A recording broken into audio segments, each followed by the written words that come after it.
바람이 세고 차가운 사이에 아파트에서 오늘을 시작했습니다. 안녕하세요. 올해로 34이 되는 여자입니다. 올해 초에는 해가 바뀌면서 이혼을 완전히 처리했습니다. 3년 동안의 결혼 생활 동안 남편과는 큰 문제가 없었어요. 주변 사람들은 말 못하는 자기 중심적인 남편을 의심했지만 결국 이혼은 기피된 이유였습니다.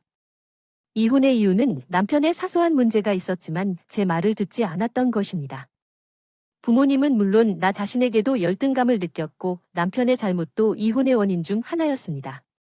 위안을 받을 만한 사람은 없었습니다. 남편과의 연상이 연령을 고려하면 큰 차이는 아니었습니다. 실제로는 상당히 미련한 관계였습니다.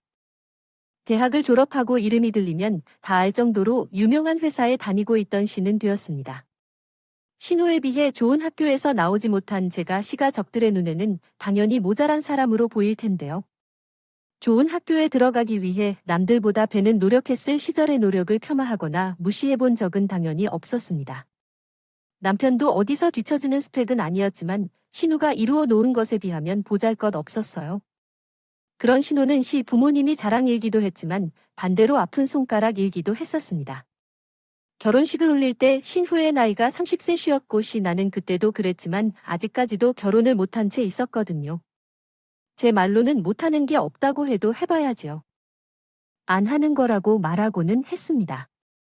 요즘 결혼을 안 하는 게 뭐가 되나요? 본인이 능력이 되고 혼자 사는데 아무런 문제가 없다면 저도 딱히 아무 말도 하지 않겠지만 결혼 생각이 없어서 안 하는 거라던 신우는 그런 말을 하는 사람 치고는 누구보다도 결혼을 하고 싶어 하는 사람으로 보였어요. 결혼정보에 사에 가입해서 소개를 주선하는 데만 1년에 몇백 세개 글을 쓰고 있었고 이 모임 전후에는 임다들락거리면서 어떻게든 짝꿍을 구해서 결혼하고 싶어 하는 의지가 누구보다도 강해 보였습니다. 제가 처음부터 신우를 싫어온 건 아니에요. 처음 가족들을 소개받는 자리에서 시부모님도 물어보지 않으셨어요. 제 출신 학교라든지 많은 회사를 다니는 것. 제 연봉이 얼마인지 궁금해하면서 꼼지락꼼지락 캠으로 나를 자신과 비교하며 멋부리던 첫인상은 좋지 않았습니다. 남편과 이혼 직전이라는 어려움을 겪고 있던 때였기 때문에 제 삶의 재편이 필요했고 당시 누나가 시집가지 못하는 상황을 이유로 제가 더 이상 어려워할 것이라고 생각한 신유가 아낀 것이었습니다. 그의 행동은 때로 거슬리기도 했지만 그 행동들이 자존감을 회복하는 방법이라고 생각해 이해하려 노력했습니다. 그러나 참는 것도 한계가 있었고 어느 정도는 참다 저에게도 인내심의 한계가 오기 시작했죠. 그래서 제가 졸업한 학교가 신유가 다닌 학교였다는 점입니다.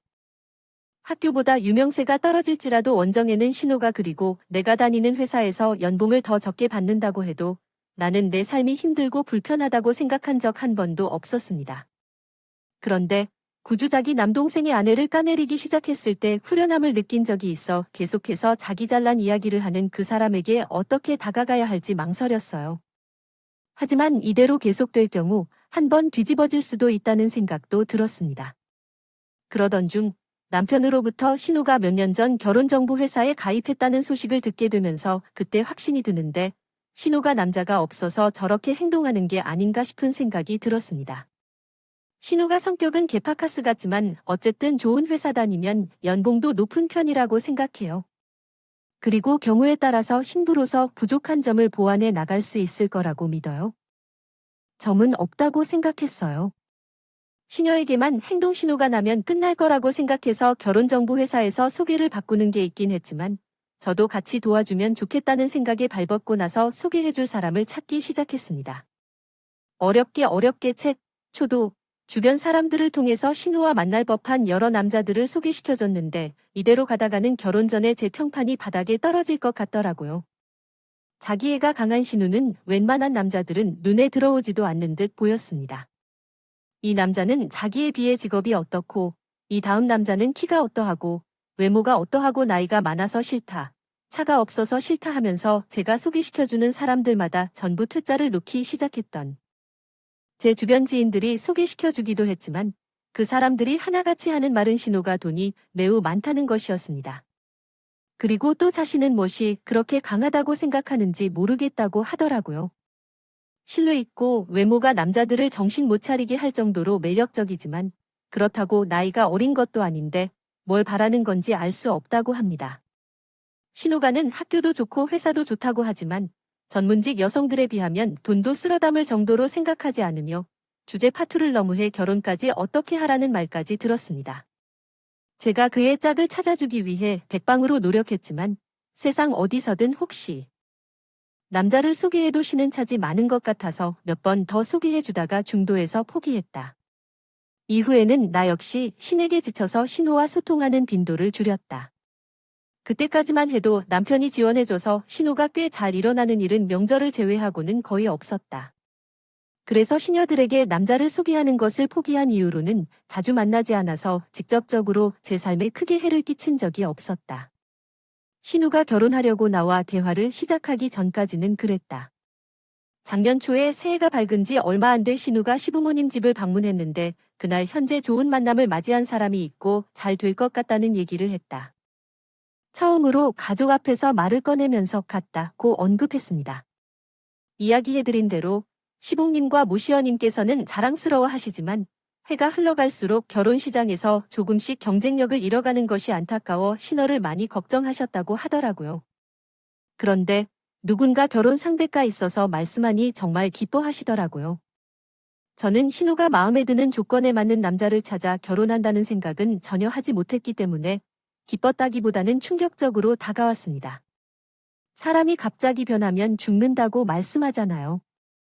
동화 속에서만 볼 법한 백마를 탄 왕자님을 찾던 신호가 결혼 상대를 찾았다는 말에 저는 의아해하면서도 누가 자기 주제 파악을 하고 눈을 낮추고 있다는 생각이 들었습니다.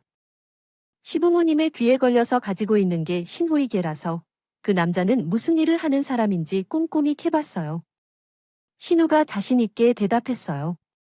지금 만나는 상대가 재벌가라는 사실을 꺼냈습니다. 처음에는 제 귀를 의심하게 되었습니다.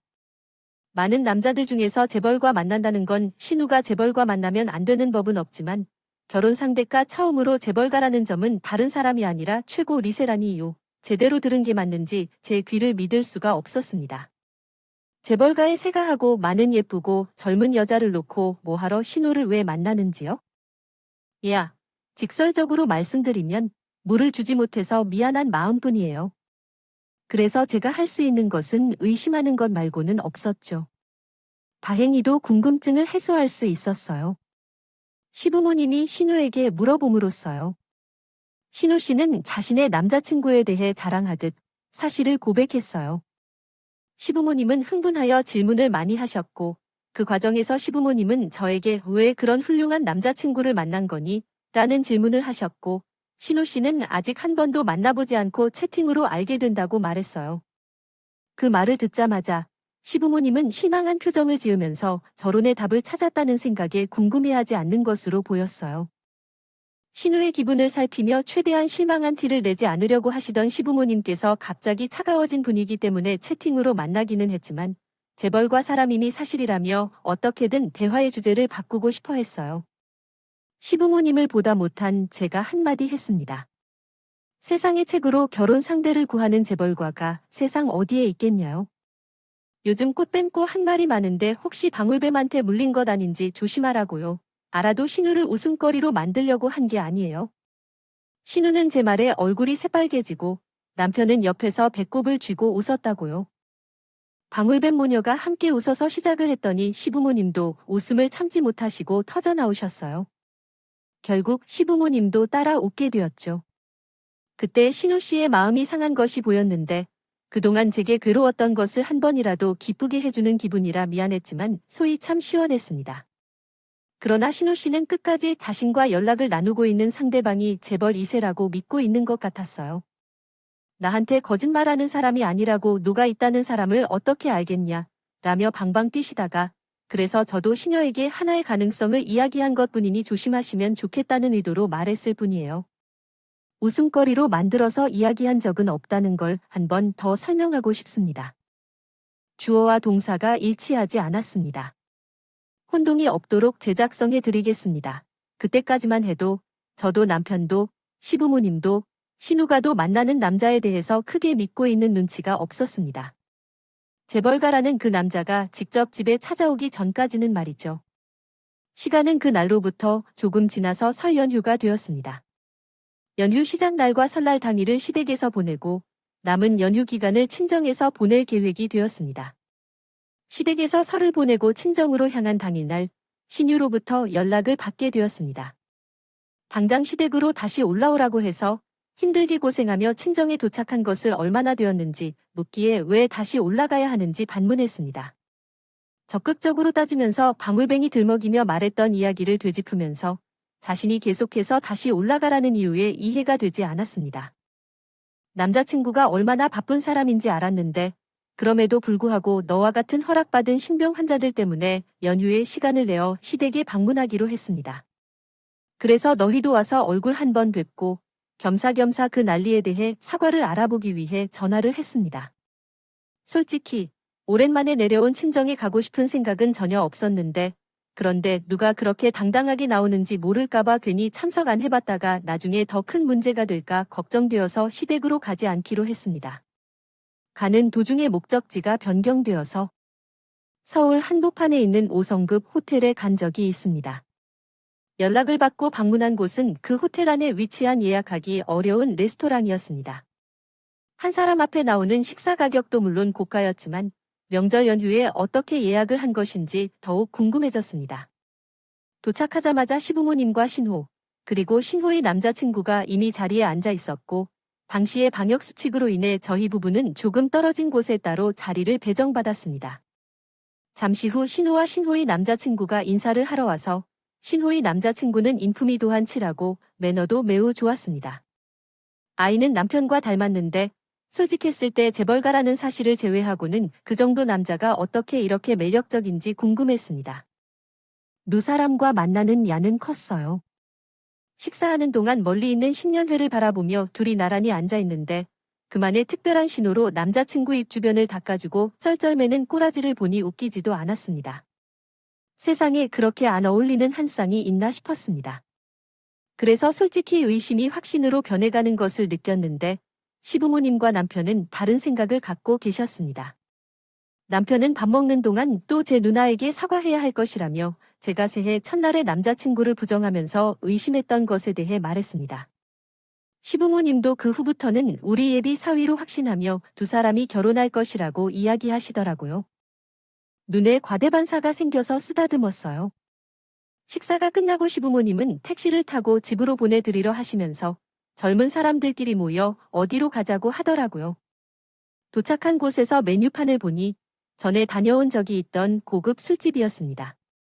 자주 찾는 곳인지 신우 남자친구를 향해 직원들이 반갑게 인사를 하더라고요.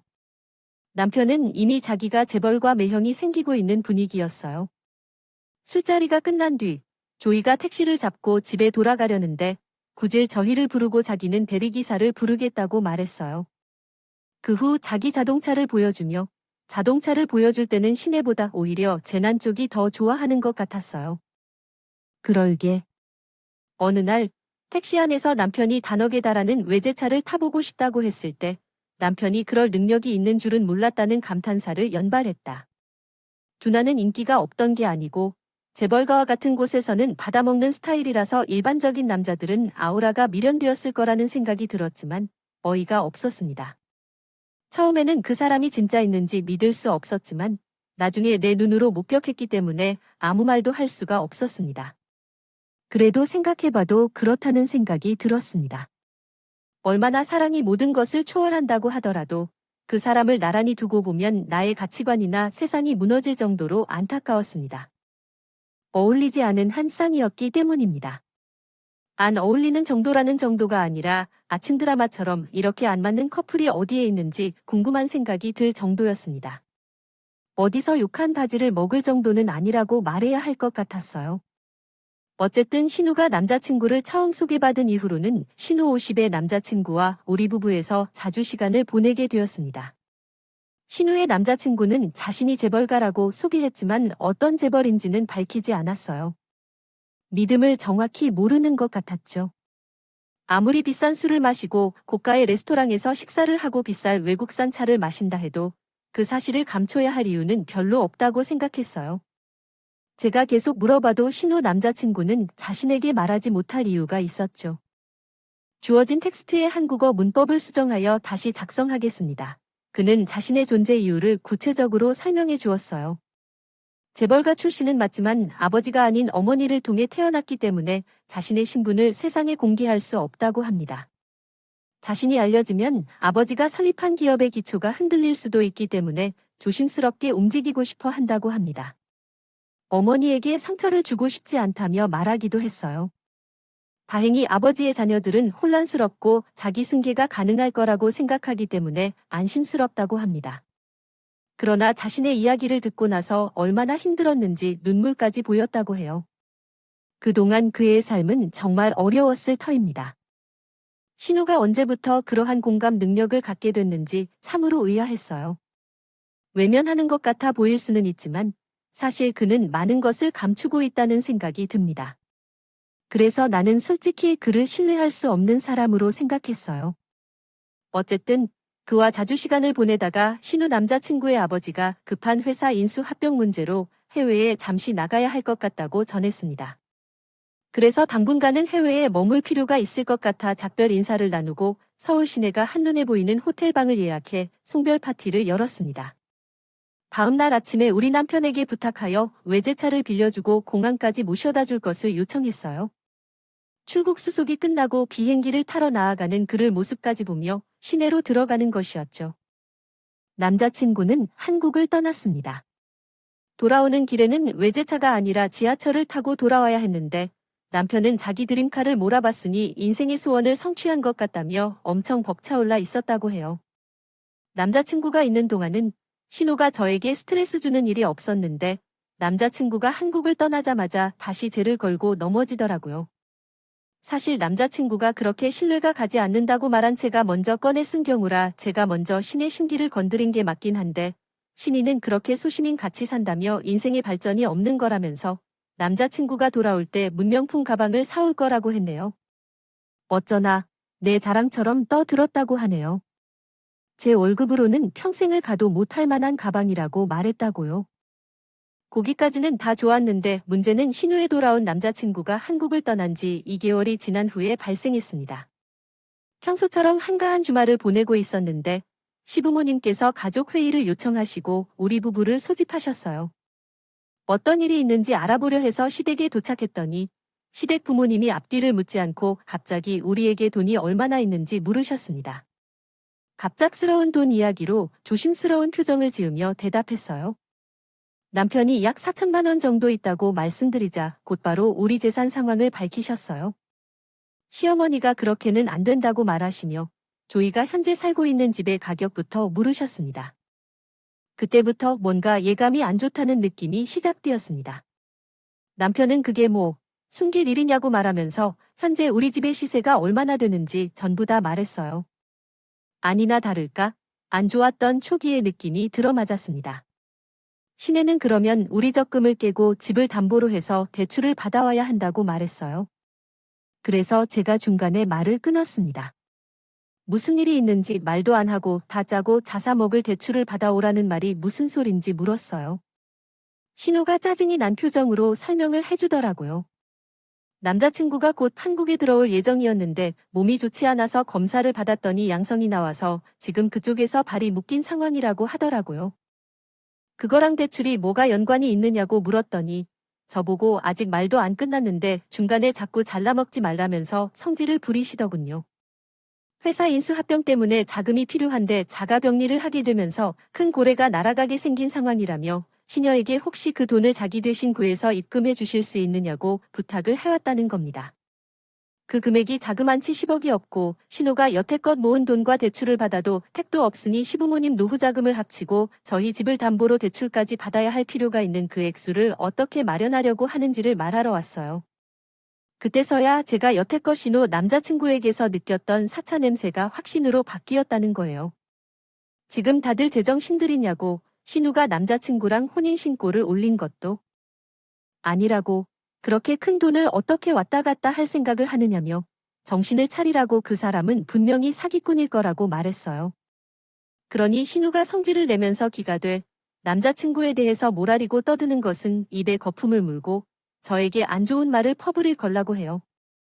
이미 자기는 남자친구에게 이렇게 가까운 돈을 빌려준 적이 있다고 하고 갚기로 한날에 이자까지 쳐서 갚아진 사람이라고 신용은 확실하다며 자기 남자친구 아니라고 말을 함부로 하지 말라고 했어요. 이번에도 인수합병이 성공적으로 마무리되면 우리 쪽에서 빌려준 10억을 25금여로 갚아준다고 했고 그리고 자기와 결혼까지 하기로 약속했다고 해요. 결코 저희도 손해보는 장사가 아니니까요. 잔 말 말고 하라는 대로 해라 라며 미쳤다고 했어요. 무슨 회사 인수합병을 시도했지만 안 돼요. 동네에서 장사 잘 되는 족발집을 운영하는데 권리금 생각하면 그 돈을 주고 못 살거든요. 서울의 비싼 아파트 한 채 값을 내서 회사를 인수합병하면 강남에 사는 사람들은 회사를 2개씩은 가지고 있겠다고 했습니다. 그렇게는 안 된다고 했어요. 신우는 너가 재벌들이 하는 일에 대해서 아는 게 있어? 라며 결혼 생활 3년 동안 가장 3천만 원밖에 못 모았다고 무시했어요. 무시당하던 말로 손해를 보든 그렇지 않든 그런 위험한 일에 내 집을 담보로 만들 생각은 없다고요. 죄송하지만 그 10억을 25억에 바꿀 수 없어요. 돈을 벌어서 감자를 삶을지 떡을 먹을지 알아서 하라고 말을 걸었다. 빠질 것 같다 고 한마디 했다. 내가 한 말에 오류가 있는 게 하나도 없고 수상한 점이 가득해도 남편은 나보다 자신의 누나 편을 든다고 했다. 만약 신뢰관계가 있다면 이미 오랫동안 쌓여왔지 않았느냐고 자신은 누나의 남자친구가 신뢰할 만한 사람인 것 같다고 했다. 어휘가 부족해서 그게 무슨 근거로 신뢰할 만한 사람인지 말하는데 공항에 갈 때도 그 비싼 차를 자기에게 넘겨준 적이 없느냐고 했다. 그리고 그동안 신우의 남자친구가 한국에 머무를 때 우리에게 사진이나 밥, 술, 심지어 마지막 날에는 송별회를 한 호텔방까지 대충 계산해도 몇십만 원은 들었을 텐데 그런 사람이 10억대를 가지고 먹자고 버릴 일이 뭐냐? 아니라고 아주 이야기를 듣고 있다니 이 자리에서 신우보다 더 남자친구를 믿고 있는 것처럼 보이더라고요. 그래서 알고 없다고 할 거면 마음대로 하라고 대신에 저는 빼달라고 했어요. 제가 강경하게 나가니 남편이 알았다고 대답하길. 네, 저는 남편의 생각을 고쳐먹고 제 뜻을 따르기로 한 줄 알았죠. 그런데 어이없게도 남편은 저에게 이혼 이야기를 꺼내더니 재산을 정확히 반으로 분할해 줄 테니 이혼하자고 해요. 10억이 20억이 되는 장산대 계산이 안 되느냐며 우리 3년간 모은 게 3천이라고 이대로라면 살 것을 모으기 위해서는 30년의 세월이 걸리지 않겠느냐며 이런 1억 천금의 기회를 자기는 놓칠 수 없다고 하더라고요. 사기꾼이면 어쩌겠냐고 물으니 저한테 오히려 사기꾼이 아니면 슬퍼. 어쩌겠어요. 이건 어디서 그런 걸 버리고 있을까요? 오기라도 할 건가 싶어서 떠드는데 이젠 답도 없다고 생각했어요. 그래서 이혼하자고 했습니다. 남편은 집을 담보로 대출받아 제게 재산 분할을 해주고 말 그대로 연구해서 그 금액을 맞출 거라고 했어요. 모자란 돈은 친한 친구한테서 빌렸네요. 합의 이혼이라 윤까지 가는데 그렇게 긴 시간이 걸리진 않았는데 숙려 기간 동안 남편이 와서는 다시 받아줄래 봐요. 부자가 되면 돌려줘달라고 하는 말을 안 해줄래 봐요. 그걸로 제 속을 뒤집어버리고 말랬어요. 그리고 얼마 안 가서 새로운 남자친구랑 같이 술 마시는 사진까지 보내주면서 사기꾼이 돈을 빨아서 도망갈 거라면서 나랑 술을 마시고 있냐고 하면서 평생 그렇게 월급쟁이 생활만 하면서 살려고 하더라고요. 신호 남자친구가 인수합병만 잘 끝나면 자기 회사로 불러서 높은 자리 하나 주겠다고 약속을 했잖아요. 돈 얼마에 저렇게 변할 사람이었으면 차라리 이후 난 게 잘 된 거라는 생각이 들었어요. 이혼 후에도 제 삶이 그렇게 크게 변한 건 없었습니다. 내 집 생활하다가 회사 근처에 월세 빵사리를 다시 시작해야 했지만 한정 후엔 없었어요. 남편과는 그렇게 연락도 끊고 있고 살았지만 얼마 전에 딴 편에게서 도와달라고 연락이 왔어요. 제 예상이 맞았던 거예요. 예상이 맞았다고 할 일도 없었어요. 이 번개인데도 사차 냄새가 물씬 나는 상황이었네요. 예상대로 신우의 남자친구는 재벌가에서 자기 청년기를 하고 있었던 거예요. 경찰서에 갔더니 신우 말고도 그 남자에게 결혼을 빌미로 돈을 때려 먹힌 사람이 한두 명이 아니었다고 하네요. 번들번들 외제차와 비싼 호텔 식당까지 당했거든요.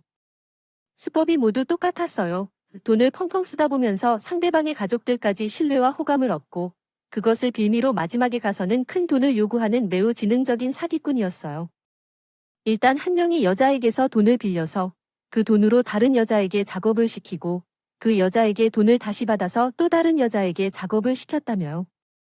식으로 그렇게 사람들의 마음을 훔쳐서 마지막에는 큰 돈을 뜯어내고 잠수를 타버린 거였어요. 시부모님 노후 자금은 물론 신우고 남편이고 정말 주변 지인들 돈까지 끌어모을 대로 끌어모은 돈이어서 당장 온 가족이 길바닥에 나앉게 생겼다고 하면서 제 말을 들을 걸 그랬다며 자기만이라도 일단 살려줄 수 있겠냐면서 우리 다시 합치면 안 되겠냐고 연락을 해온 것이었습니다. 없다고 했어요. 이제 와서 용서를 구하기에 너무 늦은 거 아니겠냐고 나한테 큰 소리치고 떠난 게 있으니 그 이후 일은 저와 연관 짓지 말아 달라고 하고 연락을 끊어버렸습니다. 그 뒤로도 계속해서 연락이 왔지만 받지 않았어요. 연락해서 할 머리라고. 뻔한 얘기뿐일 거고 돈을 빌려달라는 말을 듣게 되면 이 인간은 마지막으로 남아있는 것까지 사라져버릴 것 같아서 좋은 모습으로 끝내기 위해 일부러 그의 연락을 받지 않았습니다. 언제나 저에게 배우려 하지 않고 무시하며 그 이야기의 말 한마디에도 귀를 기울이지 않았던 그 신우니까요. 부모님들과 재난 피해자들에 대한 벌을 받은 것은 후련하다고 생각할 수도 있지만 안타깝게만 느끼네요. 사실 정말 나쁜 건 사람들의 마음을 가지고 장난치는 그 사기꾼 녀석이니까요.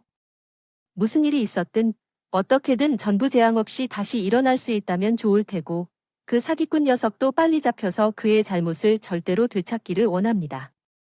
달게 받았으면 좋겠네요. 버스 이상 신우와 같은 사건이 일어나지 않기를 바라면서 사연을 여기까지 줄이도록 하겠습니다. 끝까지 들어주셔서 감사합니다. 오늘의 사연은 이만 마치겠습니다. 구독과 좋아요, 알림 설정을 부탁드리며 더 좋은 이야기로 다시 찾아뵙겠습니다. 감사합니다.